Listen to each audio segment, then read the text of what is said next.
Greetings, everyone, and welcome to Interfaith Paths to Peace. This is our lunch with Louisville Evolutionaries. My name's Jud Hendrix, and I work with Interfaith Paths to Peace, and I have the pleasure every Wednesday of talking to some of the most fascinating Louisvillians in our community that are doing really amazing work to help our city to become a more compassionate, engaged, and just community.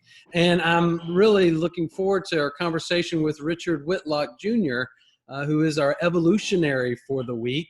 When I've been asking people in our community, hey, give me a name of somebody that's doing really important work, and Richard's name came up, and then several people that I know and appreciate said, hey, good job on choosing Richard Whitlock as one of your Louisville Evolutionaries, because he's has been doing great stuff for a long time, and his work needs to be highlighted.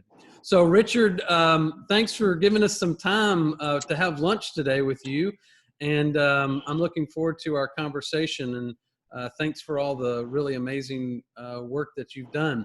So let's start, Richard, if you could share a little bit about your story in 3 to 5 minutes, kind of some major life events, and introduce yourself to us, and then we'll get into our conversation. Welcome, Richard. Thanks for being on today. Thank you for allowing me to be on. I tell people it's always an honor to be honored. It's definitely an honor to be considered a Louisville evolutionary. I'm 37 years old. To just give you a timeline of how I got to where I'm at now, my father was a murder victim in 1984. And as a child, several years later, in 1992, I remember having a conversation with my mother because I was noticing how many black men were on the news for being murdered, how many black men were on the news for actually murdering people in the community. And I asked my mother, I said, hey, you know, it seemed like a phenomenon to me. Like, why do black men kill each other? And her answer wasn't sufficient. She just told me, hey, baby, that's just what they do. And, you know, my mother's my first hero. You know, she's my only hero at that time, right? Her Michael Jordan and Deion Sanders. So it was just something she said, and I felt like it was a whole lot more to it. And I just remember that year, a whole lot came to me as a 10-year-old. And that's when I wanted to do something in the community. I wanted to do something about the goings on, what I would later find out are the underdevelopments in West Louisville. And that was my aha moment, that I definitely wanted to do something community oriented with my life. I was an athlete at the time as well. As soon as my athletic career was over, when I was 27, I got more involved. I got full-time involved in the community. About 10 years ago, I got married, and I was part of a men's group. That men's group helped me stay married for a very long time.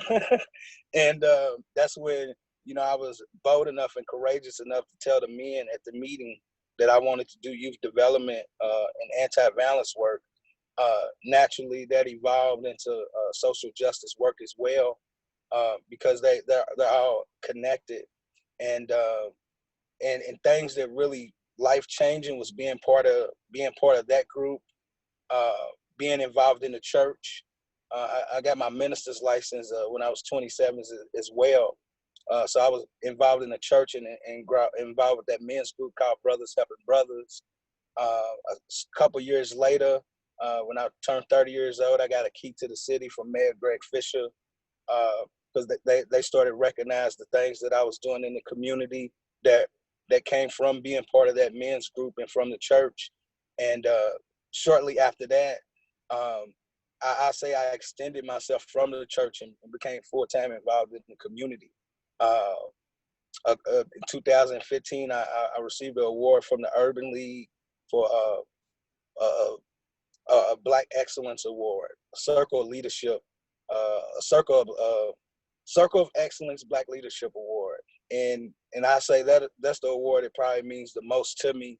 I got awards from a lot of the council people, but being recognized by your peers, that was definitely life-changing. The key to the city, there's a backstory with that. I remember the rap artist Nappy Roots got a key to the city. And I thought that was more impressive at the time than them selling 1 million records. So, you know, me getting one 10 years later is definitely been mind-blowing and life-changing. Yeah. Well, thank you for all of that. And I do want to get into some of the specifics of the work that you're doing and also harvest some of your wisdom around where we can go and need to go in the future. One of the purposes for our conversations, though, is actually to get to know, as you said, the why behind the what, to get to know people's stories, like what are the things that shaped them and made a difference. So we like to start off our Louisville conversation using our Louisville conversation cards. So I'm going to have you choose your own card. That will be your first question. So there's 3 levels, 1, 2, and 3. So choose a level. 1 is the least intimate, 3 is the most intimate, and then choose a number between 1 and 10, and that'll be the card that we have. So what's the what level? I like to pick 3 twice. 3 and 3. Okay, well, that's a good way to do it. 1, 2, 3. All right. So, wow, this, you've maybe already answered this. Of all the people in your family, whose death would you find most disturbing and why? So out of all the people in your family, whose death would you find most disturbing and why? Well, you have to consider that I was only 2 years old when my father was murdered. But later on in life, in 2007, I lost a family member, a cousin. He was 27 years old. He was murdered while he was on house arrest. And it was very traumatic for me.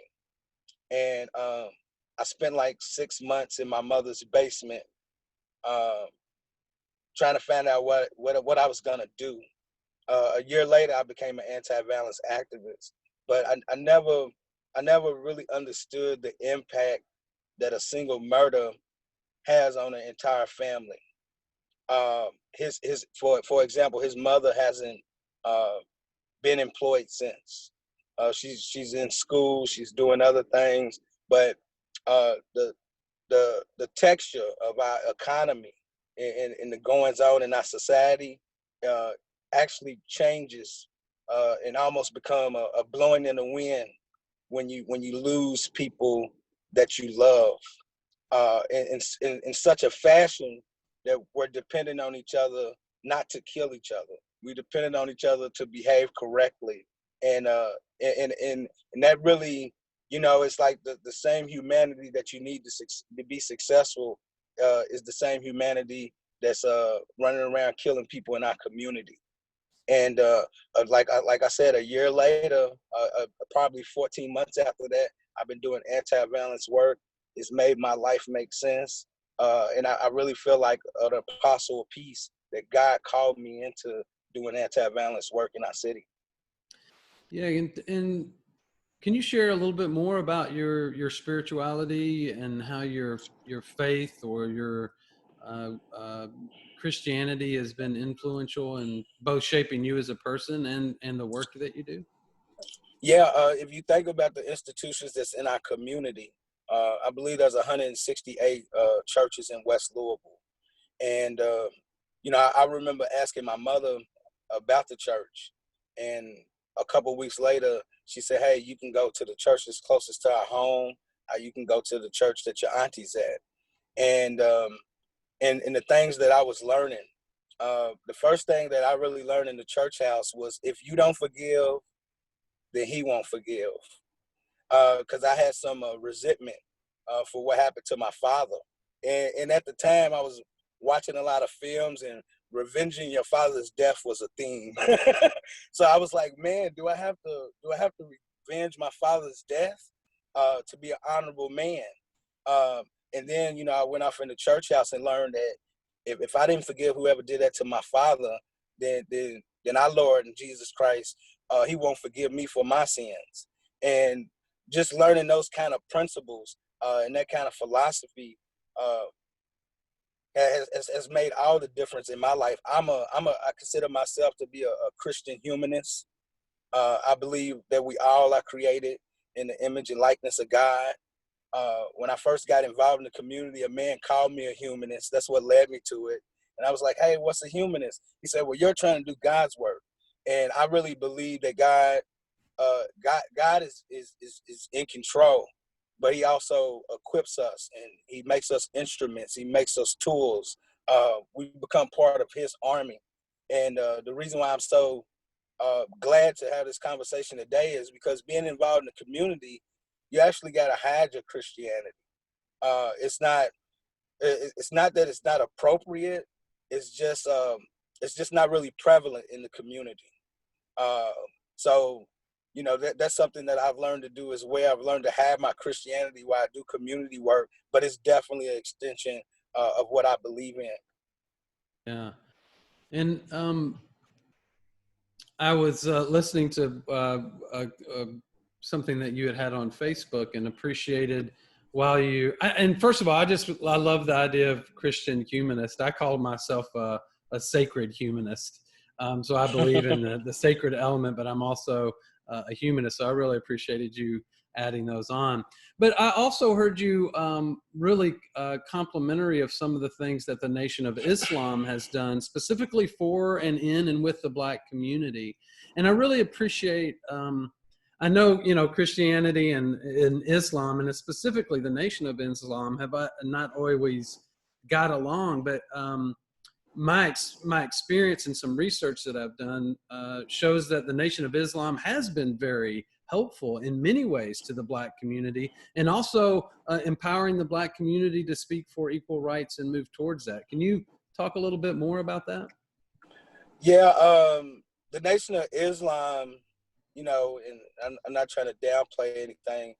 The Nation of Islam is more like an ideology to me.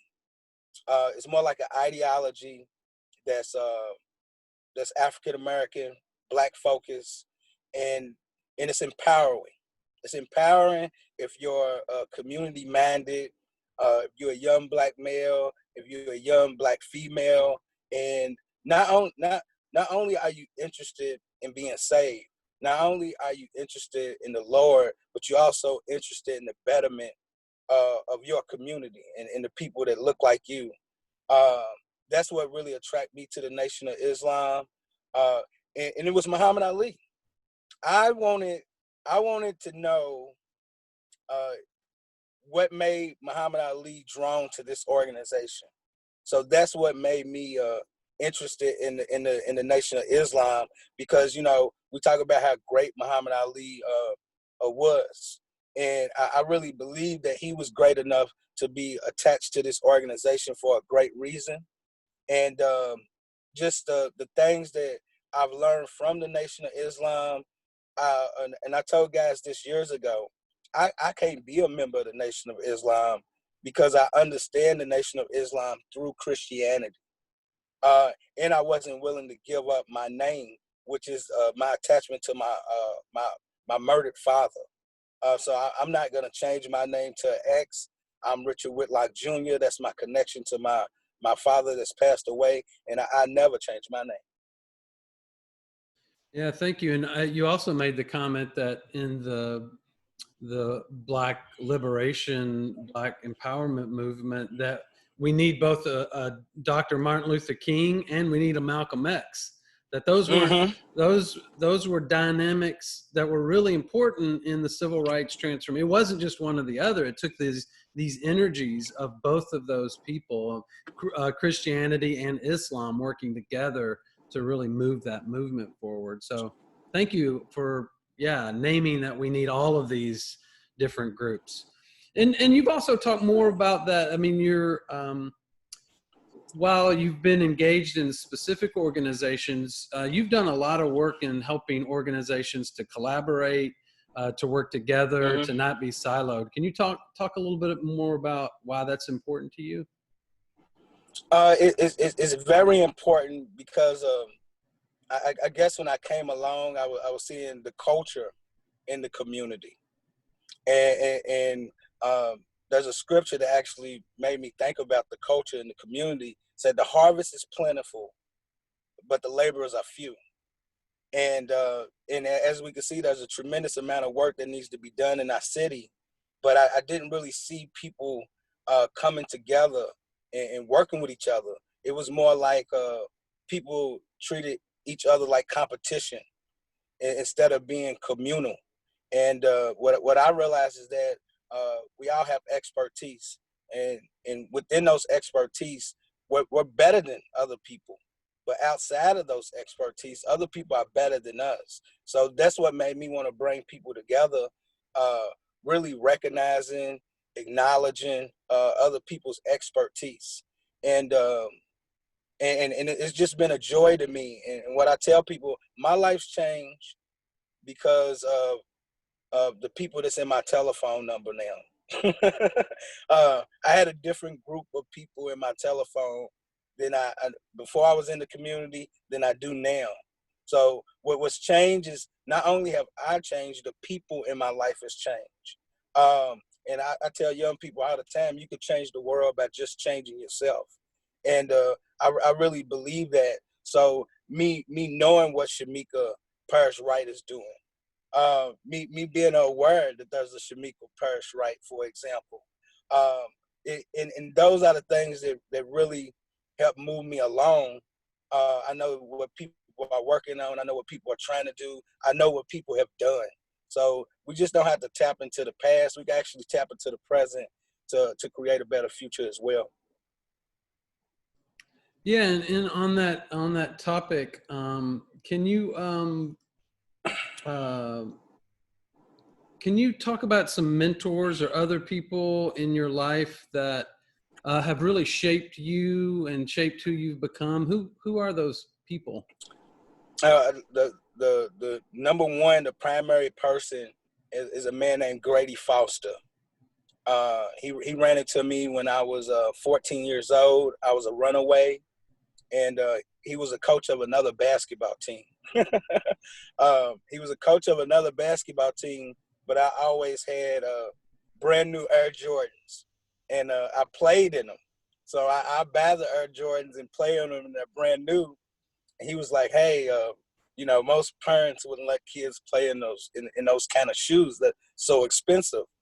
And he asked me, "How did I get them?" And I was like, "Do you really want to know?" And I walked away. And the next pair of Jordans came out. I had them. I was playing in them. He said, "Yeah, now I want to know how you got them," because I was doing things I didn't have no business doing at the time. And after his game, we talked about it, and he built that relationship with me. And eventually, I ended up moving in with him. I moved in with him probably like 18 months after that conversation. Um, I was just in a bad home living situation where I could be frank, where an older family member was actually forcing me to sell drugs for him. And I let him know that he was leaning on me. And he said, "Hey, you don't have to do that anymore. You can come stay with me." I say he saved my life. And what he really done, and that's what I want to do with young people in our community on a larger scale, he loved me. And a lot of these shooters, a lot of these killers, a lot of these gang members, they've never been loved by another black man. Being loved by a black man is what keeps you from killing other black men. So that's really the cure. Programs, the things that we're doing are just a way of getting to these young people so they can actually be loved on to the point where they're healthy, where they're healthy enough not to take someone else's life or not to attempt to take someone else's life. That is a beautiful and profound statement, Richard. Thanks so much for that. Yeah, and I think that leads to the next question that we often ask is, what's your recipe for peace? My recipe for peace, actually, peace is one of the principles that are a part of the GAP Felony Prevention Program. I like to share all of them with you. Some of them be very familiar. Self-control, patience, gentleness, love, peace, joy, goodness, kindness, faithfulness, knowledge, wisdom, understanding, freedom, justice, equality, food, clothing, and shelter.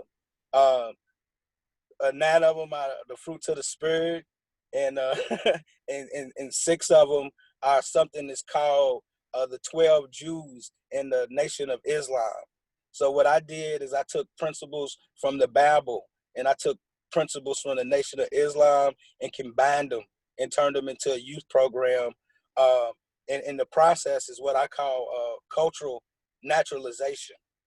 Um, 80% of African Americans live in communities that are 80% African American. 90% of Anglo Americans live in communities that are 90% Anglo American in Louisville, Kentucky.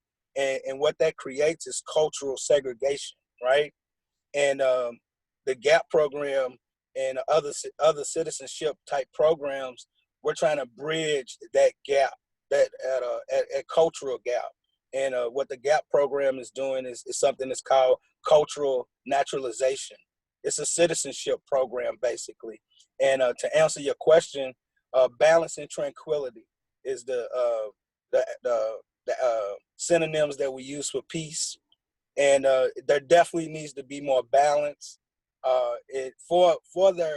so we can produce tranquility. People act like you get tranquility before balance, and I actually think it's the other way around. Balance is what creates the tranquility.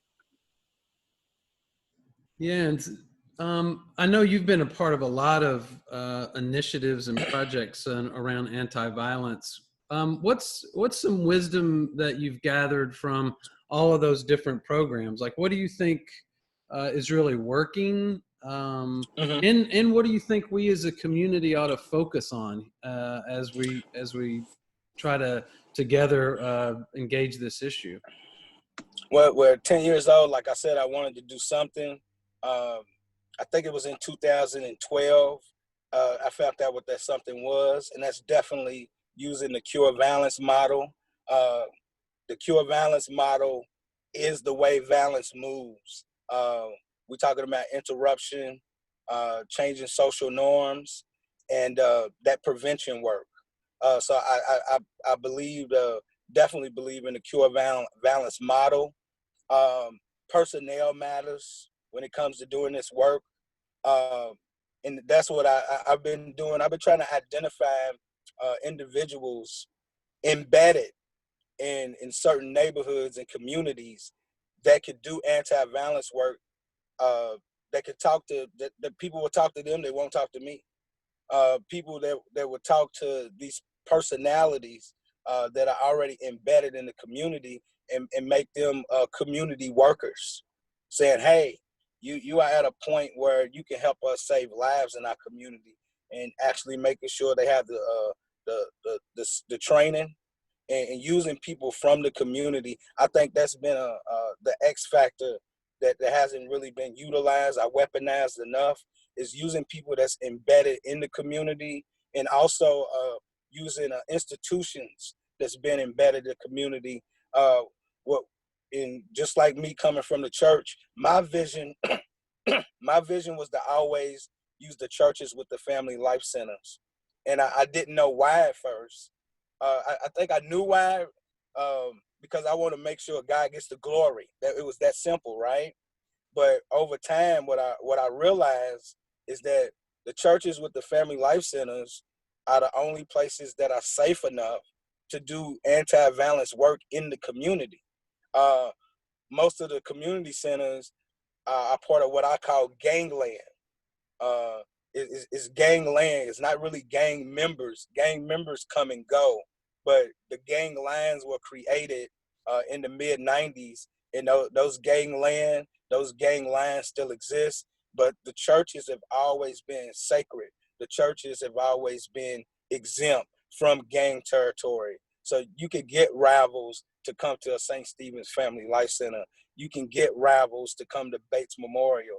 You can get rivals to come to the Potter House to Cable Baptist Church. You can get rivals to come to Canaan, for example. And those are the places that we definitely need to utilize, not just to do the religious work that they've been doing, but also the community work. Yeah, thank you for sharing that wisdom with us, and I think that needs to continue to get echoed back into our community. That we need to put energy, effort, and resources into those places. Um, and tell from your experience of being a black man, uh, what do you feel like is happening right now in our city? What Hmm. um, Yeah, well, from your lens, from your experience, what are you seeing? What are you feeling? What's showing up in you right now? When you're a younger man, you feel like Moses. You feel like a alien in a foreign land, right? Um, and that's the alienation of young black men in the United States of America, not just in the city. You feel like uh, like I said, you feel like a foreigner in a strange land, and and over time, you uh, it's hard for you to be indoctrinated because being a black male, a young black male, being a young black female, you automatically uh, you automatically critique. You automatically critique, and you become a critical thinker. And critical thinking isn't really allowed when it's time to be indoctrinated, right? What you notice in the school system is that you don't see people that did like you that did anything of significance. James Baldwin spoke very well of this back in the day.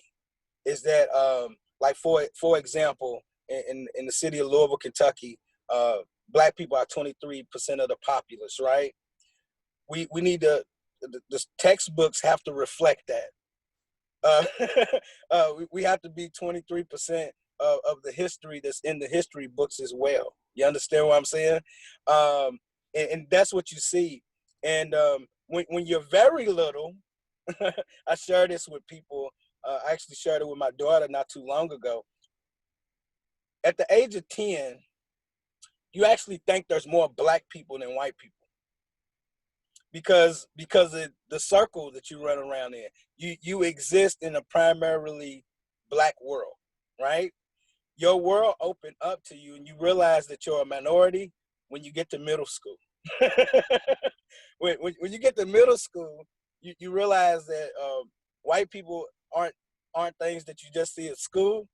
That it's a whole lot more. So it's funny to talk about, but it's something that I don't think people really talk about enough. What is it like to be a black child and grow into an adult? You realize, like, you think you know, but you have no idea. That's what I tell young people, because you have a limited ideal. That's why I'm real big on education. I'm real big on people moving to different communities that they've never lived in. Not just interested in people moving to the West End to see what's going on, but people from the West End moving to the Far East End and see what's going on. And people say, hey, it's just a different world. I lived at St. Matthews for about 7 years, and I called it Disney World. I call it Disney World because I was just having a different mentality when I walked out the door. So being a young black person, let's talk about it, in the ghetto. A lot of those young people have PTSD. It's a war going on. It's a war going on. It's a guerrilla war. So you don't know what the good guys and the bad guys look like. So you have this PTSD. You seeing people disappear for being caught with drugs. You seeing people disappear because of the crimes they committed, right? You see people disappear because they've been murdered, highly injured, being shot. It's frightening being young and black because you don't have too many friendlies, and most of us don't have a human blueprint to follow. Yeah, thank you so much for the wisdom. Again, um, I hear those deeper things, and I don't think we are having those conversations. I don't think we are focusing on those issues. I do want to open it up to those of you that are on Facebook Live. Thanks for joining us, but also those that are on Zoom. If you have a question, if you're on Zoom, you're welcome to unmute yourself, or a comment that you would like to engage Richard around. If you're on Facebook Live, you're welcome to do that as well. This is from Facebook Live.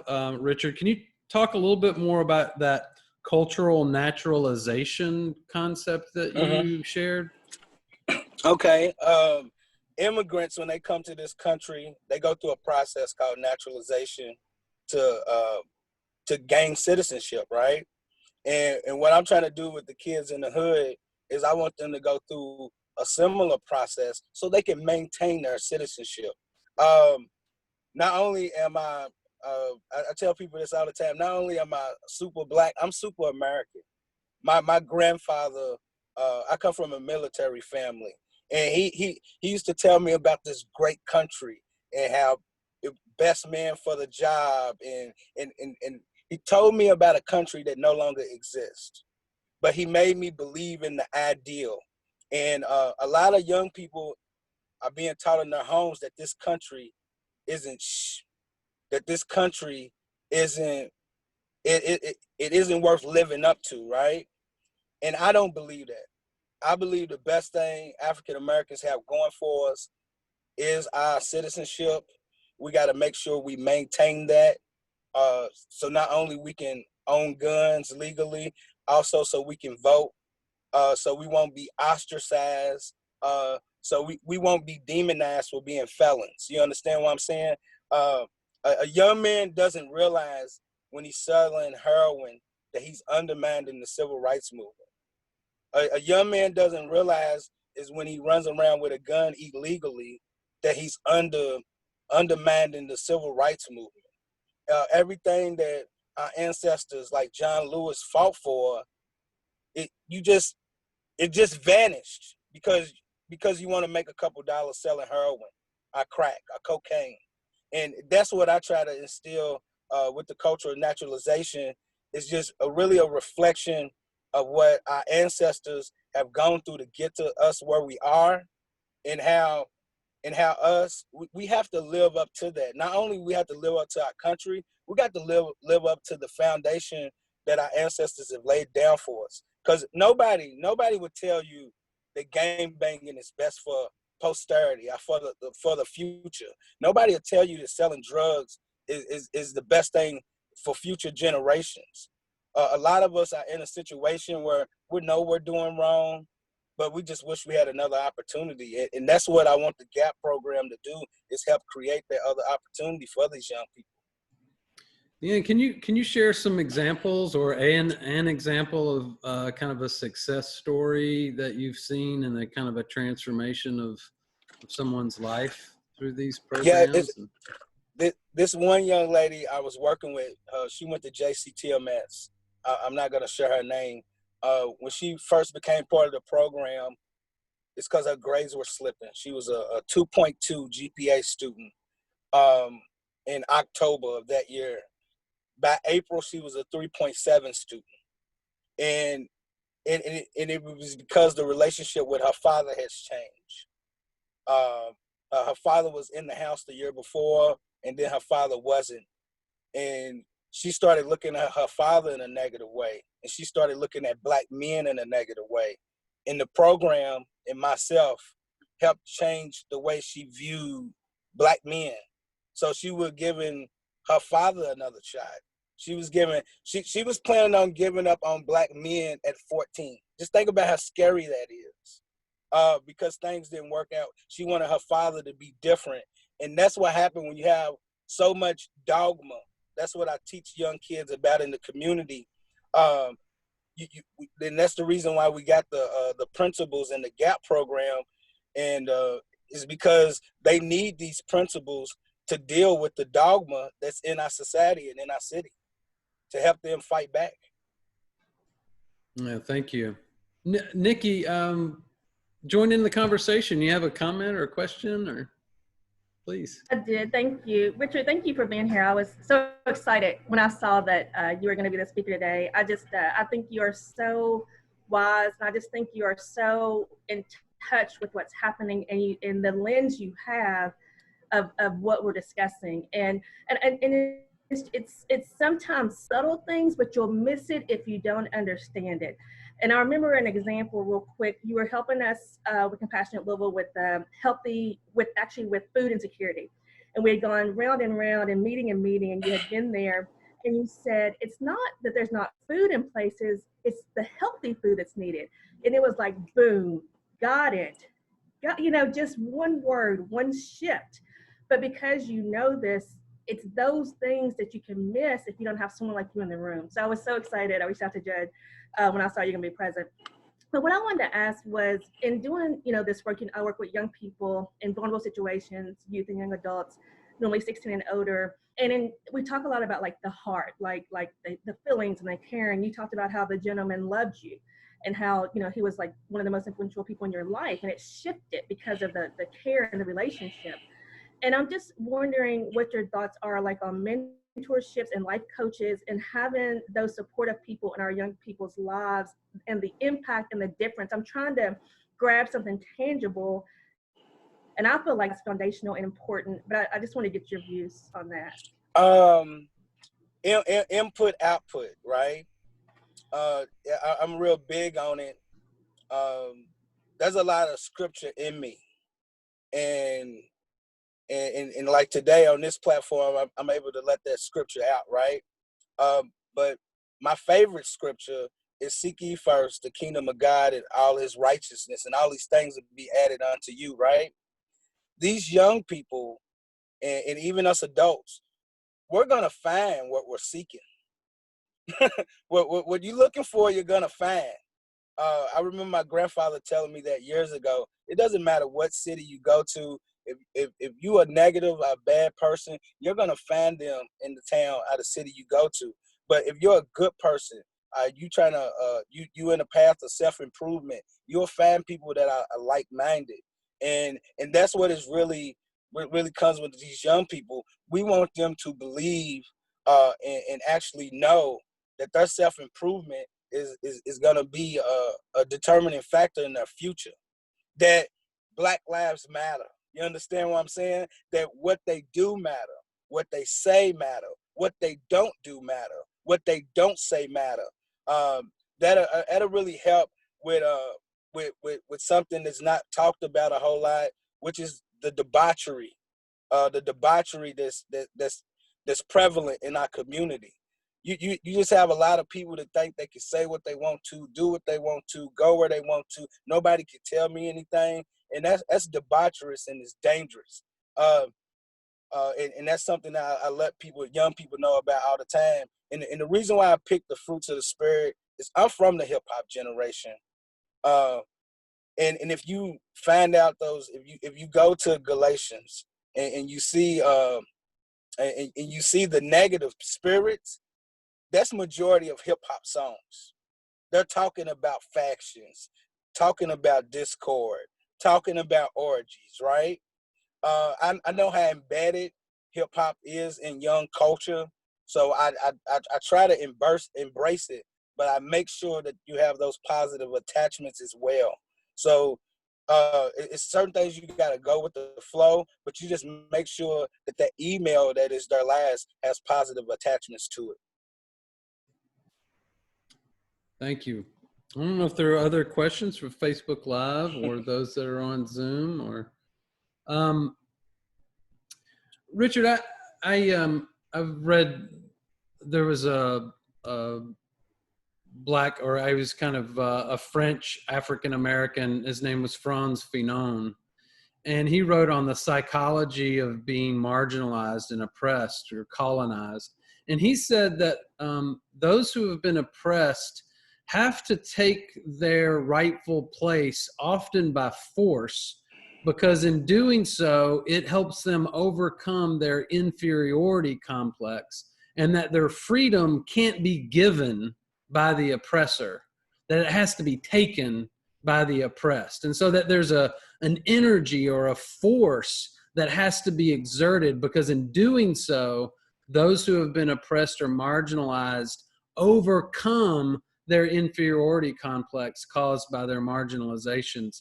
Do you feel like there is a taking of rightful place, of equity and justice that needs to happen because it's important for the development of those who have been marginalized?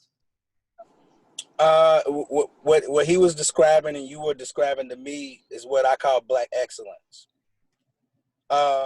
Black excellence would be that taking, because there's a lot of inside work that we need to do. And to me, the scariest thing about this Black Lives Matter movement is it consists mostly of other people doing things, right? But what does it leave for the Black community to do? It's like saying, hey, you know, we need the criminal justice system change. We want better community. We want everybody to do something, but it's like, hey, what are we gonna do, right? And I really think that's the part that leads to Black excellence, right? And I really believe in it. I believe in Black excellence being the weapon of choice, and it's a whole lot better than using a gun. It's a whole lot better than becoming a thief. It's a whole lot better than breaking the law. It's actually like even Malcolm X, for example. I remember having a conversation at Kentucky State in college, and the teacher said that Malcolm X was a Machiavellian, and I disagreed. I said he wasn't responsible for any violence. So he was saying the same thing Martin Luther King was saying. He was just saying it in a tougher way. Malcolm X was not associated with any violence himself. And some people will say, yeah, you're right about that. Does that make you a Machiavellian by talking tough? No. What that makes you, what it makes other people realize is that you're militant minded, but you don't have a gun. So I don't see nothing wrong with people being equipped mentally, people being militant minded, but I do have a problem with when people think that violence, crime, and hurting people is how you achieve goals in life. And because the truth is, if I have to kill somebody to be successful, I don't want to be successful. If I gotta steal from people to be successful, I don't want to be successful. If I have to sell drugs to be successful, then I'm not going to be successful.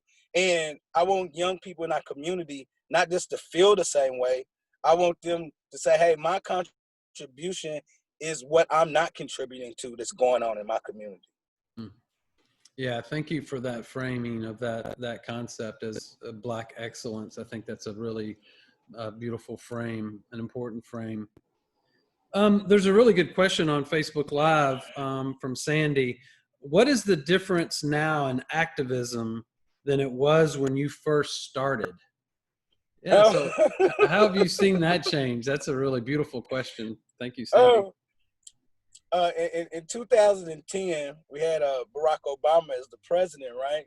So people were actually doubting, did we need activists anymore? And I don't know if you remember when he first became president, the New York Post, a lot of people said, are we in a post-racial America, right? People thought that we were in a post-racial America.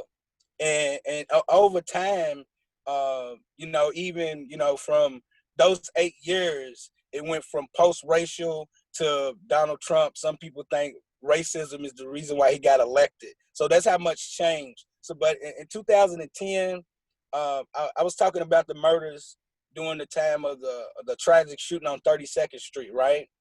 In 2012 and 13, we had 48 and 52 murders for the whole year. So people was like, hey, man, I actually had a council person who's no longer working said, there's not enough murders for you to be making a big deal about them. That's what they said.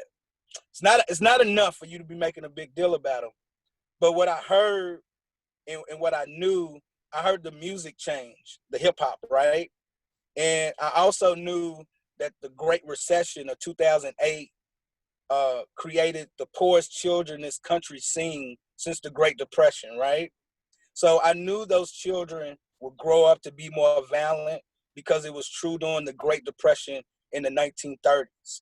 Though that's when you get your Lucky Lucianos and your organized, those the Great Depression could have also been called the era of the gangster, because in those times, the only thing that was available for people was to be a gangster.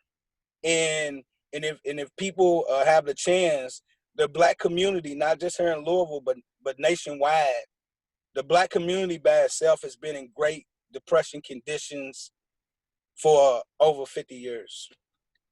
Yeah.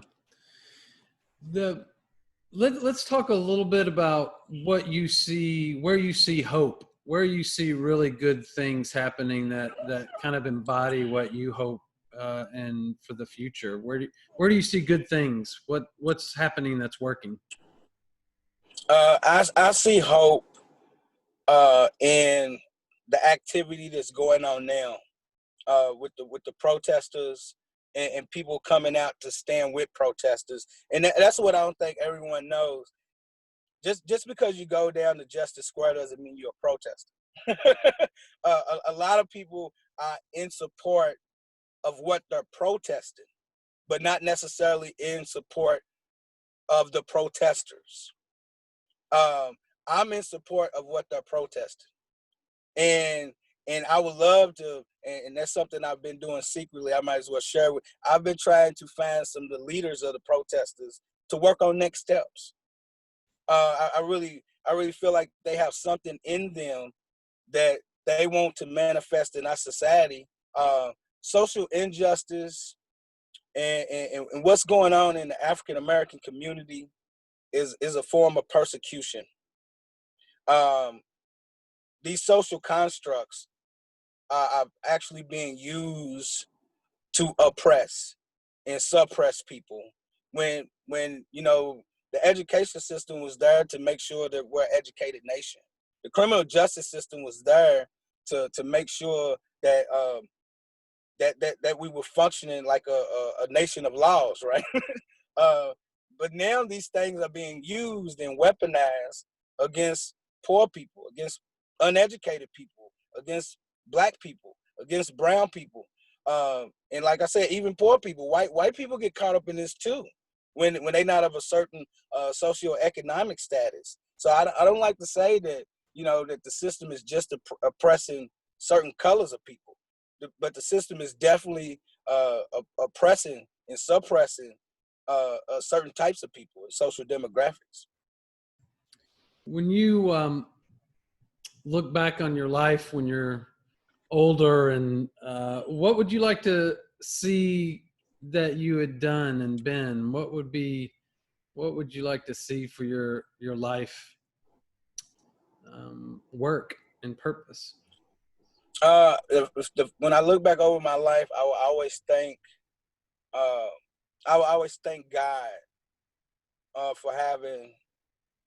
for the relationship that we have.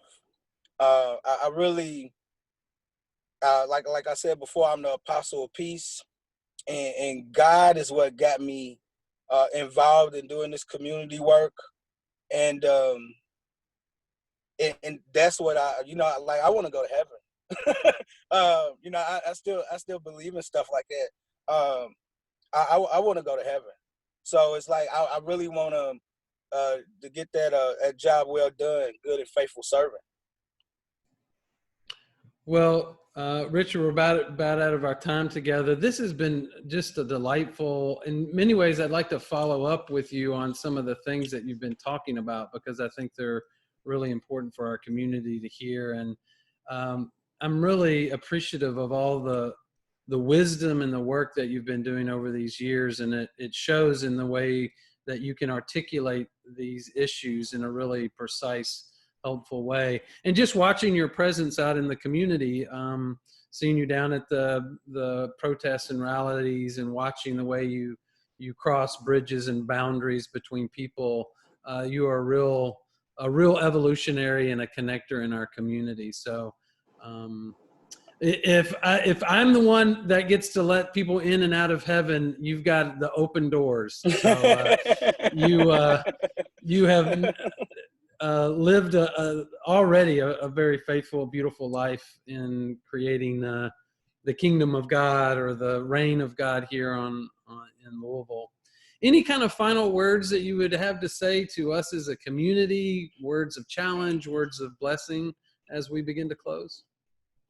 Yeah, what I would like to share is that, you know, with everything that's going on with the Breonna Taylor case, that we have to see the decision is made, the aftermath of that. And I don't want anybody to be, I don't want anybody to lose faith in the Black community because of what happens. That doesn't happen immediately. And that's what I would really say. It's just right now, people are distraught, people are hurting, people are insecure of what's going on with the economy. That's the reason why there's so many murders and shootings that's going on. It's just exacerbate, amplifies what's already going on in our community. This Breonna Taylor case is also doing the same thing. And I want people to say, hey, if you are interested in building relationships with the West End, with Black Louisville, with Black-led organizations, no matter what happens, we got to make sure that we make sure that we stay interested in each other, no matter what happens. Yeah, that's really beautiful. Thanks for that that challenge and reminder. Is there any word that you would have for white communities, white organizations, and how they can be good allies with the Black leaders and Black community during this time? Yeah, the word would be my favorite. One of my favorite scriptures is, now we know in part, then we should know fully, even as we're fully known. That this isn't Dr. Martin Luther King's dream. That this isn't, you know, we haven't seen Dr. Martin Luther King's dream yet. So, you know, when it comes to integration, we got to integrate our lives, our ideals, our bodies, our homes, and, you know, our vehicles. We have to really make sure that we're intentional about having those interactions with people that are not from the same race, a religion, even political side as us. I'm, you know, people are blown away. I'm friends with Republicans. They say, "Why? You can't rub off on people unless you're next to them. They can't rub off on you unless you're next to them." And that's what I really would encourage. Is once we are able, after this COVID-19, once we able to rub shoulders, make sure we're rubbing shoulders with a more diverse group of people. That's beautiful. Yeah, thank you. I hear that, and I accept your challenge. So I'll be there. Again, just deeply grateful for the work that you're doing and for the inspiration. A lot of appreciation for you on Facebook Live and here on Zoom in the chat. People really are noticing and appreciating the work that you're doing. So blessings on you in the continuation of that work, and know that you've got a whole community behind you and that sees you and blesses you and is sending you energy and prayers. And thanks for the speaking about your own spirituality and the opportunity to talk about how meaningful that is. We don't often have venues for that, and that's one of the nice things about Louisville Evolutionaries. So it's actually more of a secret. And today I was let people know some of the spiritual secrets. Like, people will see the outside work, but they don't realize the inside work. Yeah. And I'm going to end just by echoing you with the great challenge that we love each other, right? I mean, you talked so much that you were loved and you felt belonged by one person, and we can all make a difference if we will love and make sure everybody in Louisville feels like they belong. So thanks for coming back to the heart and reminding us of that, Richard. So thank you all for all joining us. Again, we have a great conversation every Wednesday at 12 o'clock, and you're welcome to join us for other programs at 3 o'clock today. We have a thing called Boardroom Buddhas, bringing consciousness to the corporate space. And then also on Friday or Thursday, we're going to have a conversation about conversations, how we create spaces of intersubjectivity, which is basically how do groups come together and love and care for each other and hear each other, and how can we create spaces like that in our community. Thank you all for being with us today, and may you have a blessed day. Peace. Thanks for joining us. Thank you, Jud. It was a Thank good you lift all. for me today. Yeah. Thanks, Myra. Good to have you here. Really good. Yeah. Thank you. Thank so you, much. Nikki. Yes. Peace. Welcome.